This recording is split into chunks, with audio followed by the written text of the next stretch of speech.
Jadi pada waktu itu Hanif ini sedang duduk di sekitaran pondokan yang ada di sana. Tiba-tiba dari kejauhan dia ini melihat sesosok anak kecil perempuan yang sedang melambaikan tangan ke arahnya. Dan nampak anak kecil perempuan itu melambaikan tangan itu sambil menangis.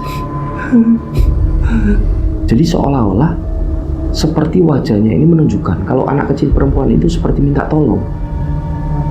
Dan Hanif pun mengaku pada saat itu entah kenapa pikirannya itu seperti mulai dikuasai oleh suara teriakan minta tolong dari anak kecil perempuan itu. Nah, Hanif ini masih terus jalan dan gak terasa dia ini berjalan ke arah tengah hutan. Kemudian anak kecil itu tertawa seolah-olah dia ini sedang berbahagia. Dari situlah Hanif ini mulai sadar kan kalau anak kecil perempuan itu bukan manusia.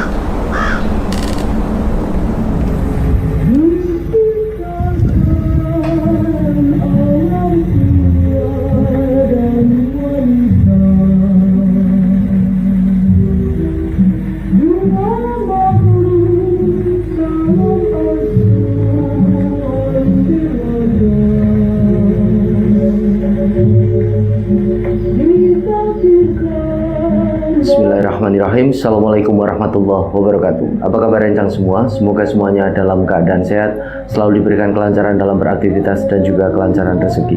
Kembali lagi berjumpa dengan saya Sukma Arga, dan alhamdulillah di video kali ini kembali saya akan menceritakan satu kisah mistis pendakian. Nah, buat rencang semua yang menonton tayangan kali ini dan belum subscribe, yuk subscribe dulu dan jangan lupa untuk klik notifikasi loncengnya. Tentunya agar channel ini semakin berkembang dan saya semakin bersemangat lagi dalam membagikan cerita-cerita terbaru. Dan semoga amal kebaikan rencang semua dibalas sesuatu yang lebih besar dan berlipat-lipat oleh Allah Subhanahu wa taala. Amin. Baik, tanpa berlama-lama, pasang headphone masing-masing dan tetap waspada sekeliling Anda. Ana kidung rumaksa ing wengi teguh ayu luputa ing lara.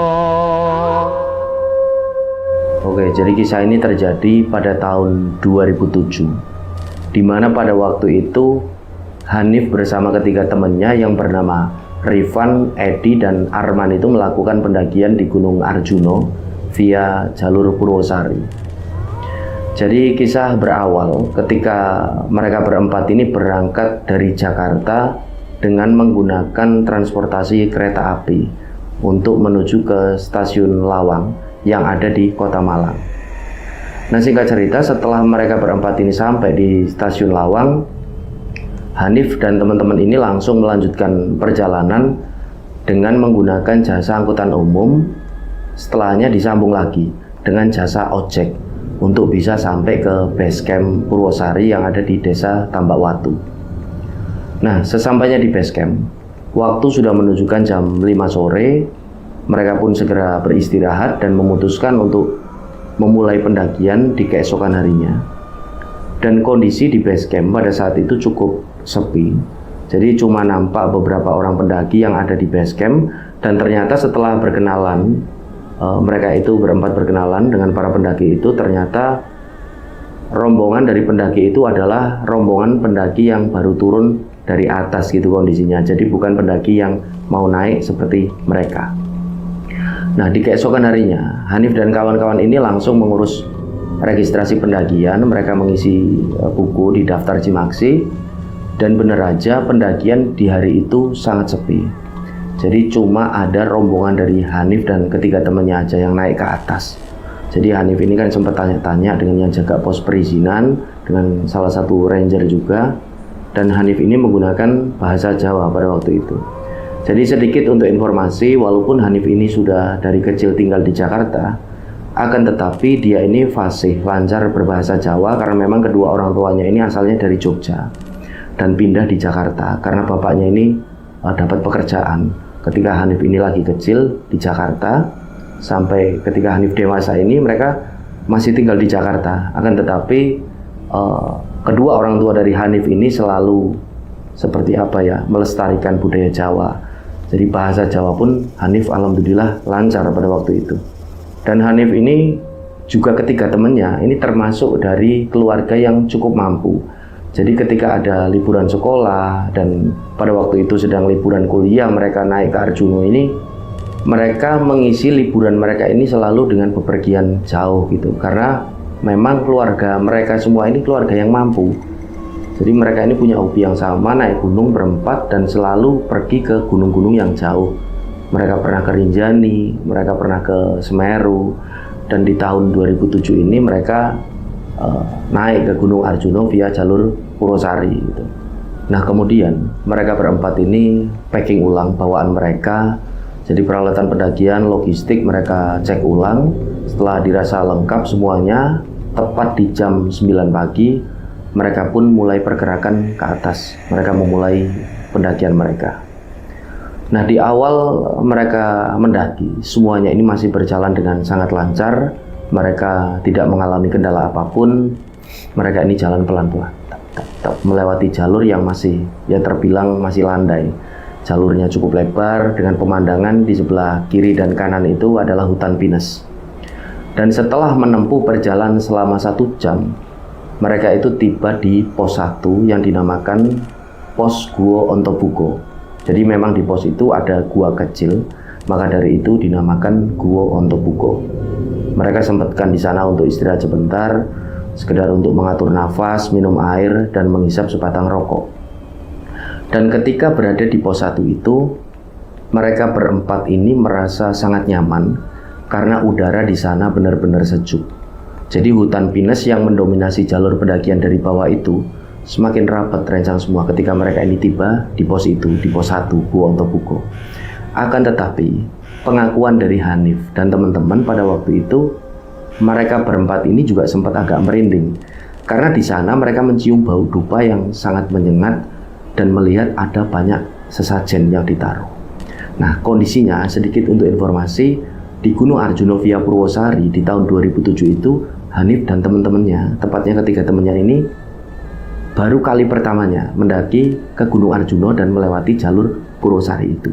Jadi mereka ini agak kaget setelah menciumnya bau dupa yang sangat menyengat. Ada pula banyak sesajen di sisi-sisi jalur pendakian semenjak mereka ini naik ke atas. Karena memang di Gunung Arjuna, apalagi jalur Purwosari Rencang semua, ini memang ya dinaiki bukan hanya oleh para pendaki, akan tetapi banyak pula orang-orang yang berziarah ke petilasan-petilasan yang ada di jalur tersebut. Itulah. Jadi ya bisa dikatakan para pendaki spiritual gitulah. Dan ya konon memang jalur Purwosari ini terkenal jalur yang paling mistis, itu paling angker yang ada di Gunung Arjuna. Berlepas dari itu, wallahu a'lam.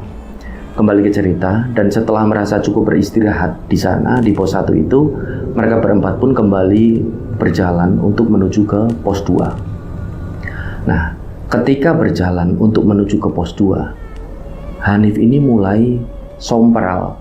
Bahasanya ini sompral, agak sembarangan ngomongnya itu. Dia mengakui kalau dia ini mulai mengejek satu temannya yang bernama Rifan. Dia ini ngejekin si Rifan, "Wah kamu ini dasar pendaki lemah, belum juga sampai di pos 2 kok udah capek, payah kamu itu." Nah memang rencang semua, di antara mereka berempat, Rifan ini memang yang paling ya bisa dikatakan lemah fisiknya. Dikarenakan berat badan Rifan ini cukup tambun gitu loh, agak gemuk. Jadi nafasnya ini seringkali yang ngos-ngosan gitu lah. Jadi di sepanjang jalur pendakian menuju ke pos 2 itu, Hanif ini mengakui kalau dia ini terus-terusan ngejekin si Rifan itu sambil sesekali ngerjain dia. Jadi Hanif ini kadang-kadang juga nimpuk si Rifan itu pakai batu-batu kecil yang ada di jalur pendakian, ditimpuk gitu kan di belakang. Nah, walaupun niat Hanif itu cuma bercanda gitulah, guyon, biar suasana itu menjadi hidup gitulah. Akan tetapi karena terus-menerus dia itu mengejek dan ngerjain si Rifan itu, akhirnya si Rifan itu agak emosi juga. Rifan itu sempat bilang sama si Hanif, hati-hati kamu Nif, ngerjain aku terus bisa-bisa kamu dikerjain sama penghuni di sini loh. Nah, waktu itu Hanif ini cuma ketawa mendengar apa yang barusan Rifan itu bilang. Kemudian Hanif ini menjawab, mana ada penghuni gunung yang ngejek manusia, apalagi sampai ngerjain, nggak ada lah.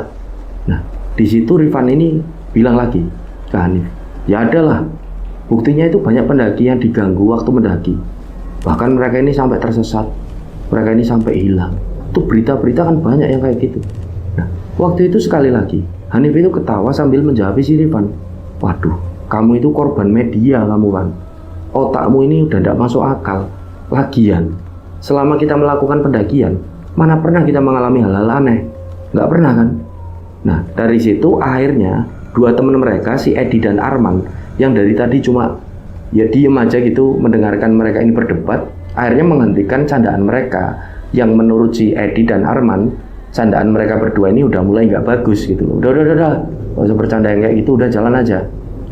Nah, sampai pada akhirnya mereka ini jalan dan tiba di pos 2. Di pos 2 ini namanya Tampuono pada sekitaran jam setengah 12 siang.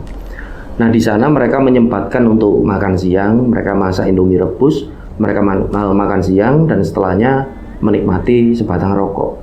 Dan setelah semuanya selesai pada sekitaran jam 1 siang, mereka kembali melanjutkan perjalanan untuk menuju ke pos selanjutnya. Nah, disinilah awal mula kejanggalan terjadi. Jadi waktu itu mereka berempat ini baru jalan sekitaran 10 meter meninggalkan pos 2 itu.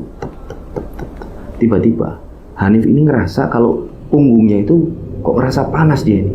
Awalnya dia itu berusaha cuek dan mengacuhkan hal itu. Akan tetapi lama-kelamaan beban di kerilnya itu kok jadi semakin berat. Disitulah Hanif ini bilang ke teman-temannya yang ada di depan, karena Hanif ini memang jalan di paling belakang, stop dulu, berhenti bentar. Lalu si Rifan yang dari tadi diejekin Hanif ini, dia langsung balik ngejekin gitu loh. Dia ini balik ngejekin si Hanif itu karena dari tadi udah ngejekin dirinya. Alah, baru jalan bentar dari pos 2 udah capek, payah kamu. Makanya jangan sok-sokan kamu Nif ngejekin aku. Ini bukan gitu Van, ini beda. Perasaan kerilku kok jadi berat ya. Bentar, berhenti dulu. Aku tak nyeting kerilku dulu. Jadi Hanif ini minta berhenti. Dia mau setting kerilnya. Nah, setelah Hanif nyeting kerilnya, mereka berempat pun kembali berjalan dengan ritme yang pelan. Nah, pengakuan dari Hanif rencang semua pada waktu itu. Walaupun kerilnya barusan udah disetting, tapi tetap aja masih terasa berat. Jadi benar-benar seperti ada yang membebani kerilnya. Tapi entah pada waktu itu apa. Nah, karena kondisinya Hanif itu malu kalau terus-terusan ngeluh ke teman-temannya, akhirnya dengan terpaksa dia tetap melanjutkan perjalanan di belakang ketiga temannya itu sampai tidak terasa tibalah mereka ini di pos 3. Pos 3 ini namanya pos Eyang Sakri. Nah, ketika di pos 3, mereka berempat berhenti sekedar untuk mengatur nafas dan minum air di situ. Nah, Hanif ini kembali membongkar kerilnya karena dia itu masih penasaran sebenarnya apa yang membuat kerilnya itu jadi terasa sangat berat. Nah, waktu keril itu dibuka, Hanif ini kaget karena di dalam tas kerilnya Hanif ini melihat ada gumpalan tanah yang cukup banyak. Kemudian dia ini serta-merta menuduh si Rifan ngerjain dia. Dia ini menuduh si Rifan kalau Rifan ini memasukkan tanah ke dalam kerilnya. Nah, kenapa Hanif ini bisa nuduh seperti itu? Karena entah kenapa Hanif ini merasa kalau Rifan ini yang memasukin tanah ke kerilnya. Karena kemungkinan dari tadi si Hanif ini kan ngejekin Rifan terus. Kemungkinan Rifan ini balas dendam gitu. Akhirnya di situ Hanif ini menghardik si Rifan itu temennya. Gendut, kamu yang ngerjain aku ya? Ini kenapa tasku ini diisi tanah? Nah, waktu itu Rifan ini yang badannya agak tambun itu menjawab, enak aja kamu itu nuduh. Kapan aku ini masukin tanah ke tasmu? Nggak ada waktu lah. Kemudian karena di situ Edi dan Arman ini menangkap ada satu kejanggalan dengan apa yang dialami oleh Hanif. Akhirnya Edi dan Arman, mereka berdua ini berusaha melerai dan menenangkan si Hanif dan Rifan. Di situ Arman ini bilang ke Hanif, udah Hanif, dikeluarin aja tanahnya di sini mumpung masih berhenti. Terus kita lanjut jalan. Jangan lupa berdoa dan jangan bercanda yang aneh-aneh lagi, kata si Arman. Akhirnya Hanif pun nurut dan gak begitu lama mereka berempat melanjutkan perjalanan untuk menuju ke pos berikutnya. Nah, singkat cerita, mereka ini tiba di pos 4. Pos 4 ini namanya pos Eyang Semar. Mereka tiba di sana pada sekitaran jam 3 sore. Suasana di sana nampak berkabut dan kondisi di pos tersebut benar-benar sepi. Dalam artian gak ada satupun pendaki selain mereka berempat. Nah, di sini kejanggalan mulai muncul ketika mereka berempat ini sedang beristirahat. Jadi pada waktu itu, Hanif ini sedang duduk di sekitaran pondokan yang ada di sana. Tiba-tiba, dari kejauhan dia ini melihat sesosok anak kecil perempuan yang sedang melambaikan tangan ke arahnya. Dan nampak anak kecil perempuan itu melambaikan tangan itu sambil menangis. Jadi seolah-olah seperti wajahnya ini menunjukkan kalau anak kecil perempuan itu seperti minta tolong. Nah, Hanif itu diam aja. Dia ini kondisinya tidak bilang sama teman-temannya. Dia diam aja. Pada waktu itu dia ini cuma mikir, itu anak kecil perempuan siapa ya? Aku kok kayak kenal, batin si Hanif. Kemudian Hanif ini ngelihat lagi ke arah anak kecil itu, ke anak kecil perempuan itu. Dia lihat lagi. Akan tetapi anak kecil perempuan itu udah nggak ada, udah hilang. Nah, karena kondisinya memang juga berkabut, di situ kemudian nggak begitu lama. Itu Edi ini jalannya yang paling depan. Edi ini jadi navigator, jadi leader. Dia ini ngajak Hanif dan teman-teman lain untuk lanjut jalan menuju ke pos 5. Nah, akhirnya di situ di tengah kebingungan si Hanif, dia masih diam aja, dia pun nurut. Akhirnya mereka berempat pun lanjut jalan.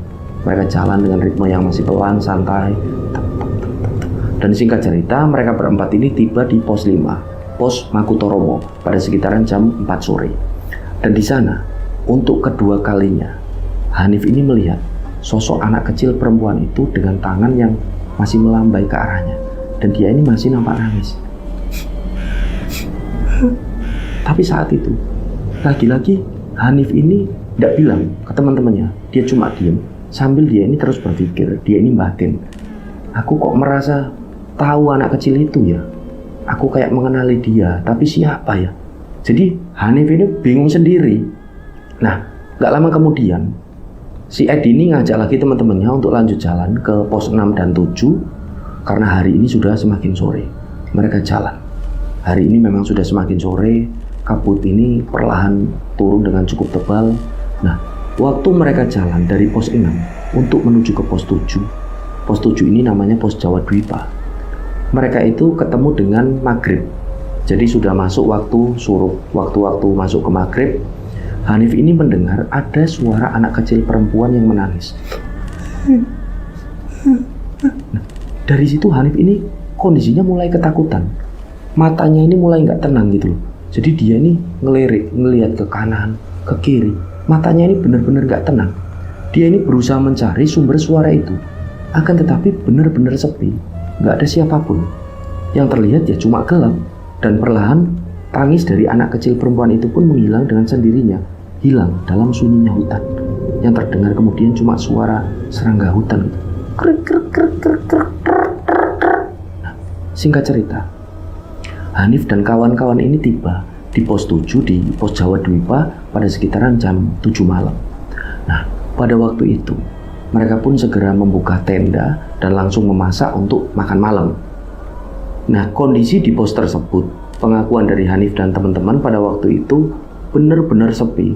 Hanya ada satu tenda, dan tenda itu cuma milik mereka. Nah, kemudian setelah masakan ini matang, mereka pun makan malam. Dan setelah semuanya selesai, setelah makan malam, mereka bersantai, menyesap kopi, mereka menikmati sebatang rokok. Hanif dan kawan-kawan ini segera membereskan sisa-sisa makanan tersebut dan kemudian langsung mengeluarkan sleeping bag di dalam tenda untuk mereka ini beristirahat. Nah, mereka ini kemudian masuk ke dalam sleeping bag, mereka beristirahat dan tidur. Tepat di jam 10 malam ketika semuanya ini sudah tertidur, tiba-tiba Hanif ini terbangun karena dia mendengar ada teriakan anak kecil perempuan yang meminta tolong. Tolong, tolong. Nah, setelah didengarkan dengan seksama oleh si Hanif, suara itu memang suara anak kecil perempuan yang minta tolong.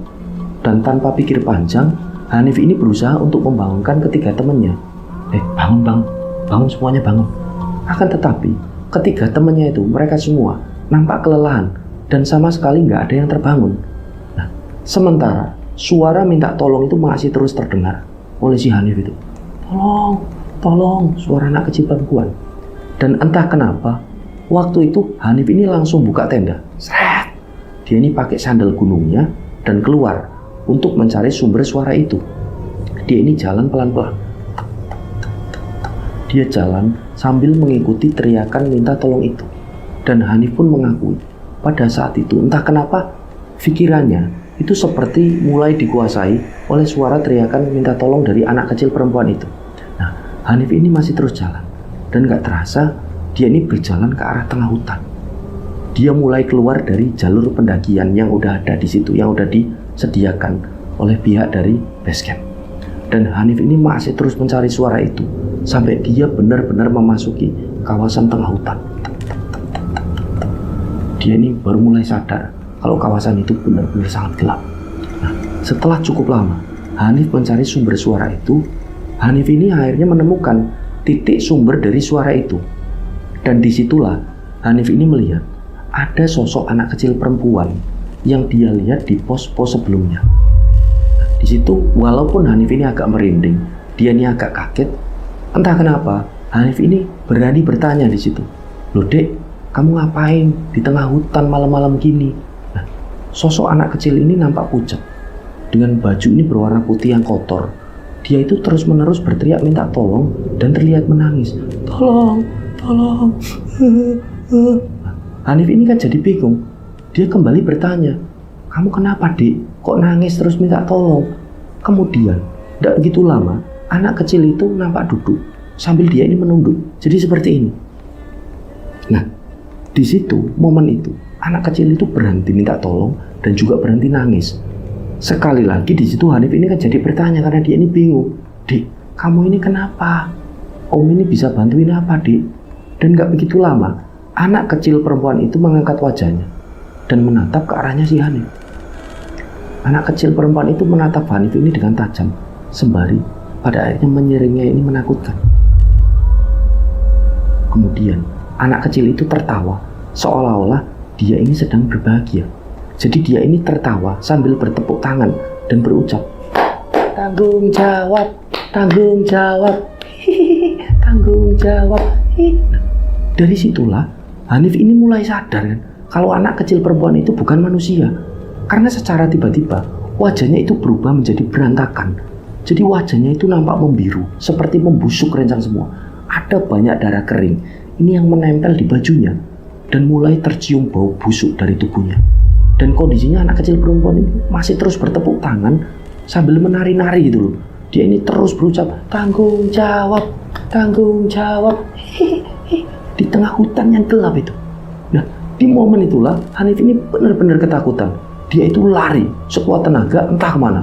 Pokoknya dia ini lari menjauh dari anak kecil itu. Dan setelah cukup jauh berlari, Hanif itu kan merasa kecapean. Dia ini ngos-ngosan, akhirnya dia berhenti dan melihat ke sekeliling. Yang nampak di sekelilingnya ini cuma hutan belantara yang sangat gelap dan sunyi. Dan suara anak kecil itu sudah nggak terdengar lagi sama sekali. Di situ Hanif ini duduk. Dia bersandar di sebuah pohon yang cukup besar. Dia menangis dan dia ini mulai menyadari kalau sosok anak kecil perempuan itu meminta pertanggungjawabannya karena sesuatu yang sudah dia, Hanif ini lakukan setahun yang lalu. Di situ dia, si Hanif ini baru menyadari kenapa sejak pertama melihat sosok anak kecil itu dia seperti seolah-olah mengenalnya. Dan ternyata setahun yang lalu Hanif ini pernah melakukan satu kesalahan yang berkaitan dengan sosok anak kecil perempuan itu. Dan karena kelelahan, Hanif itu pun nggak terasa di situ jadi tertidur gitu kan. Nah, ketika Hanif ini tertidur, dia ini mengalami satu mimpi. Di mimpinya itu dia melihat ada sosok kakek tua yang sedang duduk di sebelah api unggun. Kemudian kakek tua itu memanggil Hanif untuk duduk di sebelahnya. Le, Reneo, lungguh sebelah Simbah. Hanif pun nurut. Dia duduk di sebelah sosok kakek tua itu. Di situ Hanif ini nggak bisa melihat dengan jelas wajah dari sosok kakek tua itu karena tertutup oleh sarung, di mana sarung itu seperti ya dililitkan itu di kepalanya seperti orang yang sedang menahan dingin. Dan tidak lama kemudian kakek tua itu berkata, "Dadi wong lanang iku kudu wani tanggung jawab le. Masakno Nduk Ayu iku mesakno. Nduk Ayu iku anake wong gak duwe.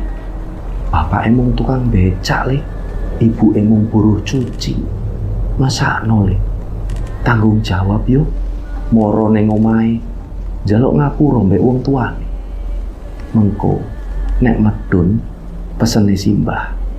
Lemah sing mbok buang ning pos 3 ning petilasane Eyang Sakri dijupuk. Gawonen mulih. Iku pesene simbah, ojo lali." Nah, di situ Hanif ini menangis sesungguhan dan dia ini menyadari kesalahannya. Dia menjawab, "Nggih Mbah, kula bakal tanggung jawab." Sambil Hanif ini menangis sesungguhan terus-menerus. "Matur nuwun Mbah, kula pun diwejangi." Yo le. Kemudian sosok kakek tua itu seperti mengelus-elus gitu rambutnya dari Hanif. Dan dari situlah Hanif ini terbangun dari tidurnya. Hanif ini dia sadar mengalami satu mimpi. Akan tapi yang membuat Hanif ini merasa aneh. Pipinya ini jadi basah. Jadi seolah-olah dia ini menangis beneran. Seolah-olah apa yang dia alami ini di dalam mimpinya itu benar-benar nyata. Kemudian Hanif ini berdiri. Dia pun berusaha mencari jalan keluar dari hutan itu. Sampai pada akhirnya dia ini terus berjalan dan hari pun mulai terang. Disitulah Hanif ini mulai menemukan titik terang, di mana dari kejauhan dia ini melihat ada sebuah bangunan, di mana di bangunan-bangunan itu ada tiang-tiang bendera yang berdiri. Akhirnya Hanif ini berlari menghampiri bangunan itu, dan ternyata itu adalah pos 5, pos Mangkutoromo. Nah, pada saat itu Hanif ini menjumpai seorang peziarah, bapak-bapak yang hendak turun gitu loh. Hanif ini pun berucap di situ, "Pak, ngapunten Pak, mohon maaf, boleh saya minta air putihnya Pak?" "Oh iya, boleh Le, ini monggo." Bapak-bapak ini kan jadi tanya, "Lah kamu sendirian Le?" "Iya Pak, saya sendirian habis tersesat." "Waduh, ya sudah, istirahat dulu di sini sebentar." Nah, setelahnya kan Hanif ini disuruh istirahat. Di situ diberi air minum, dan setelah cukup beristirahat, peziarah itu pun mengajak Hanif ini untuk turun, bapak-bapak itu. Dan sesampainya di pos 4 di Eyang Semar, mereka berdua ini bertemu dengan para ranger yang kondisinya sedang menyisir jalur, dan ternyata para ranger itu sedang mencari Hanif gitu loh. Mereka ini menyisir jalur untuk mencari Hanif. Nah, di situ salah seorang ranger ini akhirnya bilang, "Kami ini mendapat laporan kalau seorang pendaki yang bernama Hanif hilang di pos Jawa Dwipa." Serta-merta di situ Hanif ini kan jawab, "Saya Pak, saya Hanif Pak, saya Hanif." "Oh alah, kamu Hanif?" "Iya Pak, saya Hanif." "Alhamdulillah." "Lah kamu ini kemana aja Mas? Teman-temanmu panik ini nyariin kamu loh dari kemarin." "Mereka ini di mana Pak, teman-teman saya? Mereka semua sudah nunggu di base camp." "Ya sudah, kamu nanti aja ceritanya. Ayo kita langsung aja jalan turun." Akhirnya mereka semua ini kan jalan turun menuju ke base camp. Dan di tengah-tengah perjalanan mereka ini jalan turun untuk menuju ke base camp, tepatnya di pos 3, pos Eyang Sakri, Hanif ini meminta berhenti sebentar di sana. Dan kemudian dia meminta tas plastik itu kresek dengan salah seorang ranger. Kemudian Hanif ini mengambil gumpalan tanah yang sempat dia buang waktu naik ke atas, yang ada di sebelah dari pondokan petilasan dari Eyang Sakri itu. Dia masukkan gumpalan tanah itu ke dalam tas kresek itu. Nah, para ranger ini kan kondisinya heran, "Oh ini kenapa gumpalan tanah itu dibawa?" Akan tetapi mereka semua ini tidak bertanya lebih lanjut gitu. Nah, akhirnya mereka pun mulai lanjut jalan untuk turun. Dan baru aja mereka semua ini melangkahkan kaki untuk turun, tiba-tiba Hanif dan para ranger ini baru menyadari kalau bapak-bapak seorang peziarah yang tadi bersama mereka udah nggak ada. Nah, bapak ini kemana? Mereka semua ini sempat kaget dan berusaha memanggil dan mencari peziarah itu. Pak, akan tetapi nggak ada sautan sama sekali. Akhirnya mereka semua pun melanjutkan perjalanan ke bawah. Dan dari situlah salah seorang ranger ini sempat bilang ke mereka semua ini. Jadi salah seorang ranger ini bilang, "Ya inilah Gunung Arjuna dengan segala misterinya. Udah nggak usah dipikirin siapa bapak itu tadi.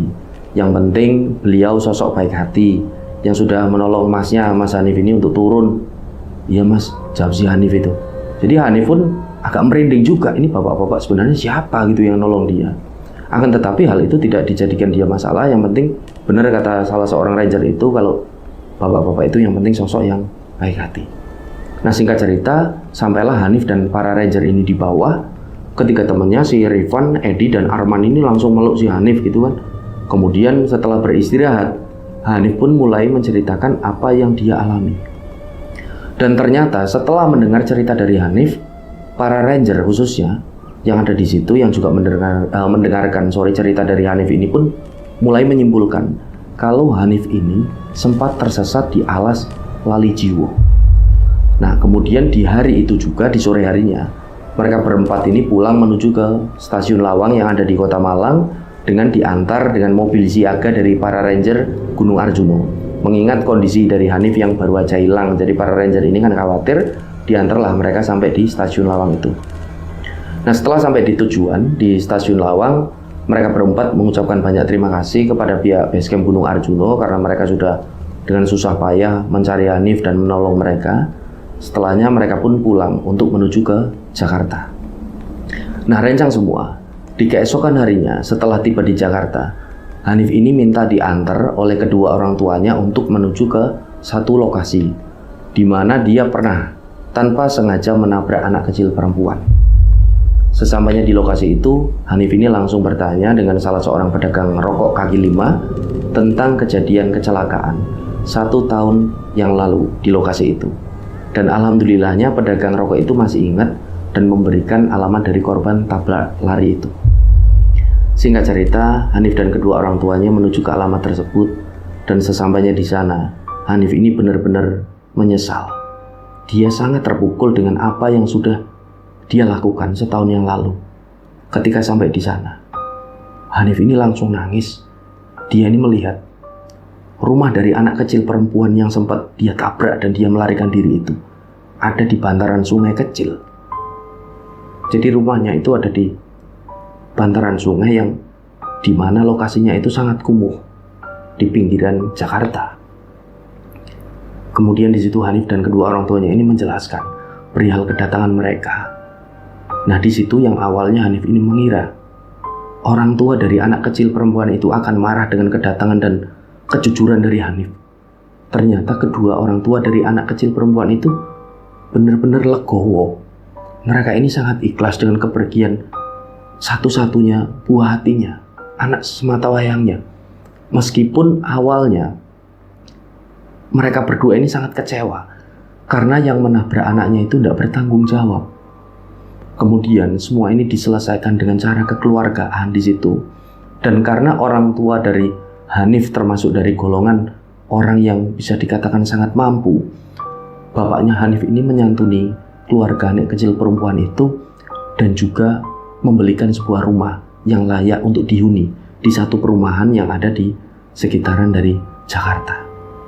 Dan gak lama kemudian, setelah Hanif dan kedua orang tuanya ini pamit, sekali lagi Hanif ini memohon pengampunan, Hanif ini memohon maaf, dan kedua orang tua dari anak perempuan kecil yang dia tabrak dan meninggal itu sudah benar-benar memaafkan.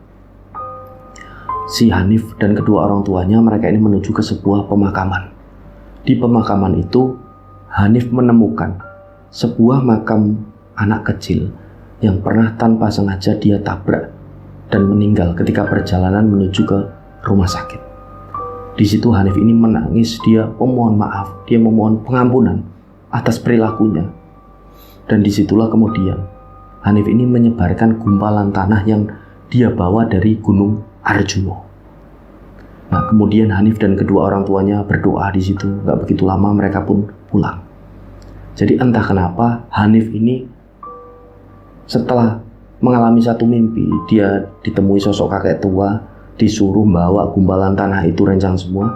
Entah kenapa Hanif ini merasa gumpalan tanah itu harus dia sebarkan di atas makam dari tanah anak kecil perempuan itu. Entah alasannya apa, pokoknya Hanif ingin melakukan hal itu saja. Dan hal itu pun alhamdulillah dia lakukan. Di situ dia berdoa untuk anak kecil perempuan yang sempat dia tabrak itu. Jadi korban tabrak larinya dari si Hanif itu. Dari setelahnya mereka ini bertiga pulang dan hari-hari berlanjut. Nggak ada keanehan yang dialami oleh Hanif. Alhamdulillah gangguan-gangguan itu pun nggak ada. Hanif ini menceritakan sama ketika temannya Rifan, Edi, dan Arman perihal anak kecil perempuan itu, dan ketika temannya ini sempat kaget gitu. Jadi ketika temannya ini juga nggak tahu. Jadi selama 1 tahun Hanif ini menyimpan rahasia itu sendiri. Nah, disitulah Hanif ini mendapatkan satu pelajaran yang benar-benar berharga. Kalau walaupun dia ini anak orang yang mampu, dia ini bisa melakukan hal apa saja sebelum-sebelumnya itu dengan uangnya gitu. Mereka selalu liburan, mereka selalu menganggap kalau apa-apa ini bisa diselesaikan dengan uang. Ternyata dari kejadian itu Hanif ini menyadari kalau semuanya ini tidak hanya bisa diselesaikan hanya dengan uang gitu. Karena Hanif ini menyadari dari kejadian itu seberapa hancurnya keadaan dunia ini, seberapa hancurnya keadaan bumi ini, bumi yang semakin tua. Hanif ini merasa pasti selalu ada orang baik di dalam kondisi yang dunia semakin carut-marut ini, dan jadilah dari bagian itu menjadi orang baik itu. Dan alhamdulillah setelah mengalami kejadian itu, Hanif pun mengambil porsi itu. Dia memilih untuk menjadi orang yang lebih baik lagi ke depannya. Nah, itulah kisah yang dibagikan oleh satu rencang kita yang bernama Hanif, di mana Hanif ini pernah menjadi pelaku tabrak lari dan pada akhirnya mengalami beberapa gangguan aneh ketika naik ke Gunung Arjuno. Dia pun akhirnya bertanggung jawab. Dan sampai cerita ini dibagikan kepada Hanif ini juga masih bingung. Kenapa kok dia ini diganggunya ketika naik ke Gunung Arjuno, sedangkan 1 tahun setelah dia tabrak lari ini, dia nggak pernah mengalami kejadian yang aneh apapun. Nah, kalau kita hubungkan dengan hilangnya Hanif atau tersesatnya Hanif ini di Alas Lali Jiwo, menurut para ranger itu kemungkinan, ya karena di alas itu kan dinamakan Alas Lali Jiwo, kemungkinan hutan lupa diri. Justru anehnya Hanif ini seperti disadarkan ketika berada di Alas Lali Jiwo itu, di hutan yang katanya bisa membuat para pendaki ini lupa diri. Wallahu a'lam bishawab, karena semua kejadian mistis ini ya tidak bisa kita logikakan, yang namanya juga kan misteri, dunia gaib. Nah, harapan Hanif, apa yang pernah dialami, semoga bisa diambil hikmah dan pelajaran oleh kita semua. Mohon maaf apabila masih banyak salah kata dalam saya menyampaikan cerita. Saya Suma Arga pamit undur diri. Sampai berjumpa pada cerita-cerita selanjutnya. Wassalamualaikum warahmatullahi wabarakatuh. Salam lestari, salam rimba.